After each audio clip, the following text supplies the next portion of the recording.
Ok, on est parti pour une vidéo brutalement honnête, ce qui fait peut-être pas plaisir à entendre, mais au moins, ça a le mérite d'être honnête. C'est pas un titre putaclic, c'est vraiment ce que je pense.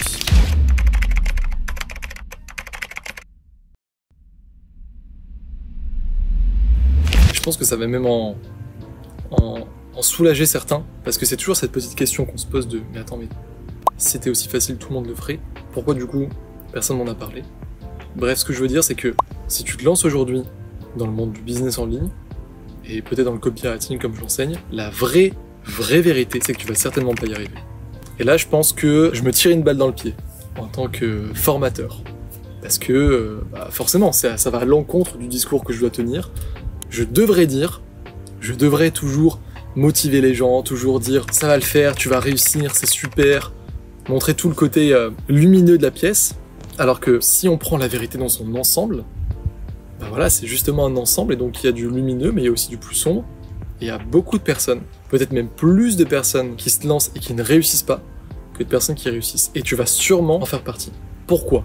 Maintenant qu'on sait ça, maintenant qu'on part de ce constat, de ce postulat, pourquoi il y a des personnes qui se lancent et qui n'y arrivent pas? On va vraiment y aller de manière logique, on va décomposer l'arbre comme ça des possibilités, et à chaque fois, en fait, moi je vois un peu la vie comme ça, c'est assez binaire, il y a souvent, c'est oui-non, dans le oui il y a deux trucs, dans le non aussi.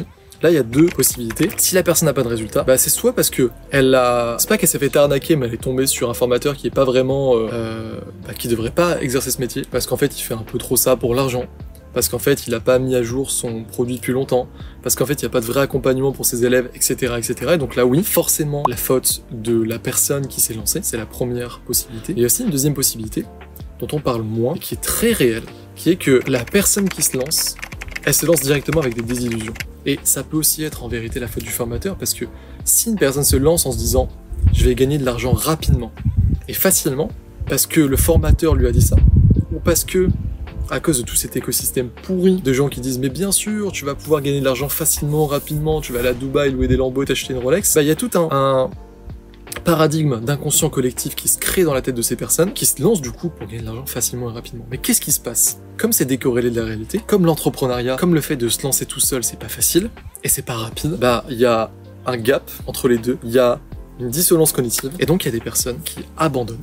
Et là, pareil, on peut encore en fait prolonger l'arbre des possibilités. On peut se dire, soit la personne du coup, c'est pas vraiment de sa faute, encore une fois, parce que, voilà, c'est le discours ambiant comme on l'a dit, mais moi, j'ai pas non plus envie de faire le monde des bisounours. Il faut le dire, il y a des personnes parfois qui se lancent, c'est de leur faute. Elles sont pas prêtes en fait à faire ce qu'il faut pour avoir ce que la plupart des gens n'ont pas. Il y a une phrase qui dit « si tu veux quelque chose que les gens n'ont pas, tu dois être prêt à faire quelque chose que les gens ne font pas ». Donc c'est très simple. Si tu veux avoir la liberté, si tu veux pouvoir partir sur un coup de tête dans un pays que tu connais pas, comme des élèves là actuellement, Juliette avec son copain qui sont en Thaïlande, Léo et Mathilde qui sont ensemble, qui sont en Thaïlande, je te parle là d'élèves de l'académie. Si tu veux, tu vois, même moi là, je te parle, là je suis dans le sud de la France tranquille, je suis chez moi, mais il y a encore 2 semaines, 3 semaines, j'étais à Marrakech. J'ai amené mes parents, toute ma famille, je leur ai payé des vacances. Encore avant ça, j'étais au Japon, j'ai passé 3 semaines. Enfin, quand les gens voient ça, les stories et tout ça, ils se disent putain c'est un truc de fou. Mais en fait, c'est pas que c'est un truc de fou, c'est juste que j'ai fait pendant suffisamment de temps quelque chose que les gens ne voulaient pas faire. J'ai osé braver la société du coup de pas avoir un emploi classique, j'ai osé me lancer alors que les gens croyaient pas en moi, j'ai osé continuer alors qu'au début je me prenais des claques et que j'étais pas forcément bon, et que j'essuyais des refus, etc. Et en fait, c'est parce que on parle pas assez dans l'intégralité du discours de ce genre de choses, que oui, ça va pas être facile, oui, ça va pas être instantané, oui, ça va pas être rapide, qu'il y a des personnes qui échouent. Parce qu'au final, dans un monde où tous les paramètres seraient parfaits, je parle vraiment en tant que mathématicien là, mais si on partait dans un monde où tout le monde avait les bonnes informations, où tout le monde disait la vérité, ou du moins tout le monde serait honnête, et le soleil se couche petit à petit pendant que je dis ça, il y aurait pas de personnes déçues. Parce que les gens sauraient à quoi s'attendre. Et les gens qui se lanceraient seraient des gens, qui sauraient à quoi s'attendre, et donc qui feraient le taf, même si c'est pas facile, même si c'est pas rapide. Après, j'ai pas non plus envie de plomber le moral. Je pense pas que se lancer dans le copywriting, ça soit quelque chose de très compliqué. C'est comme je disais à un moment dans une vidéo, si tu veux te lancer pour construire une nouvelle gamme de voitures, si tu veux te lancer dans l'industrie de l'électricité, tu vois, ce genre de grosses industries, le BTP, etc., bien sûr que là, ça va te demander énormément d'argent, du réseau, des leviers. Bien sûr que là, c'est quasiment voué à l'échec. Mais si tu dois juste trouver un client qui fait déjà une large fourchette entre 10 000 et 100 000 euros par mois, Que ce soit une entreprise en ligne ou une entreprise classique comme un vétérinaire qui a pignon sur rue, une boulangerie, un chocolatier, que sais-je. Et que cette personne, elle n'a pas le temps et pas l'envie et pas les compétences de faire son email marketing, de refaire sa page de vente, de faire une vidéo de vente, de communiquer sur les réseaux sociaux, etc.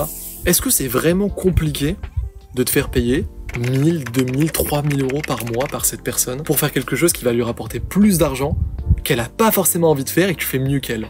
Non, c'est pas forcément compliqué. Le truc qui est compliqué, du coup, c'est de se dire, c'est d'être brutalement honnête avec soi-même et de se dire, bon, là, je me lance. Je vais pas être parfait au début. Je vais avoir peur.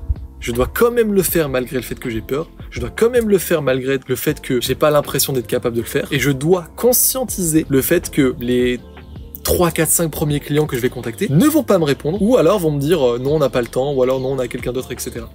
C'est normal quand tu te lances dans un tout nouveau truc de pas performer, surperformer dès le départ. C'est juste la logique même.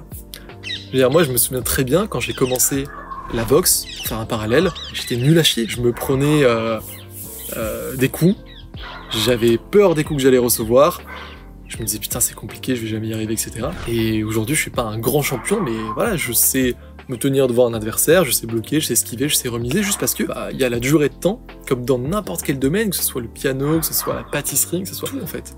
Et je comprends pas pourquoi les gens n'ont pas plus cette approche dans le domaine du business, et notamment là du business en ligne. Peut-être que c'est parce que justement il y a le mot business en ligne, que les gens se disent c'est plus un truc d'enfant, c'est plus, je sais pas, c'est plus facile, c'est plus, voilà, c'est en ligne, mais ça reste la même chose, ça reste les mêmes principes fondamentaux d'humain et d'économie de, tu dois trouver des clients, tu dois délivrer une offre qui correspond au marché et que les gens ont envie pour pouvoir te payer. Et pareil, après, quand on prend la conclusion de tout ça, c'est juste, tu dois trouver un humain qui fait de l'argent, qui veut faire plus d'argent, qui va faire plus d'argent avec ce que tu vas lui donner, mais qui a pas le temps, l'envie et les compétences. Et moi, je trouve ça fabuleux. C'est important de comprendre ça et de partir pour se lancer une fois qu'on a compris tout ce qu'on a dit avant, que par contre, il y a l'horizon de temps, il y a le fait qu'il y a des gens qui ne sont pas vraiment faits pour être entrepreneurs parce que ça leur va pas de se mettre un coup de pied au cul quand justement on n'a pas bossé depuis 2-3 jours et que hop là, maintenant faut y aller. Voilà, il faut avoir une certaine, il faut être assez honnête envers soi-même, il faut arriver à se remettre en question. Il faut surtout avoir ce concept de débrouillardise et de persévérance. Mais une fois que tu l'as, si on veut finir sur un message positif, bah c'est clair que du coup tu vas avoir ce que les autres n'ont pas, tu vas avoir les vacances au final toute l'année, si tu en as envie. Tu vas avoir plus d'argent que les autres, tu vas avoir la liberté de travailler sur des choses que tu aimes et quand tu veux dans ta journée. Et en fait, tout change complètement parce que tu as fait ce brutal choix, je mets le mot brutal partout, je veux dire ce choix difficile plutôt, de faire ce que la plupart des gens ne vont pas oser faire. Et du coup, tu es récompensé pour ça. Voilà, c'était juste un petit truc auquel j'étais en train de penser là maintenant. Ça me fait presque de la peine en fait quand je vois parfois des commentaires sous mes publicités où il y a des gens qui disent arnaque, escroc, etc. Et je le prends jamais personnellement parce que je sais du coup que c'est à cause d'un truc d'inconscient collectif, mais ça me fait de la peine si ces personnes effectivement se lancent et n'ont pas de résultat parce qu'on leur a promis monts et merveilles rapidement ou parce qu'on leur a pas dit la vraie réalité. Et je pense que du coup, j'ai une audience intelligente. Je pense sincèrement que les personnes qui regardent mes vidéos, qui lisent mes emails, etc. sont des personnes smart, malines, à qui on n'a pas besoin de mentir, d'enjoliver tout, de dire ça va être magnifique, etc. Juste en fait, voilà, tu donnes les faits. Et après, comme n'importe quel adulte, la personne se prépare pour faire les bons choix pour elle. Mais après, c'est vrai, quel kiff de pouvoir être libre sur absolument tous les plans, parce que ouais, c'est liberté géographique, comme on l'a dit, de pouvoir voyager, c'est liberté temporelle, pouvoir travailler quand on le veut, et c'est liberté petit à petit financière, parce que franchement, je connais peu de choses aussi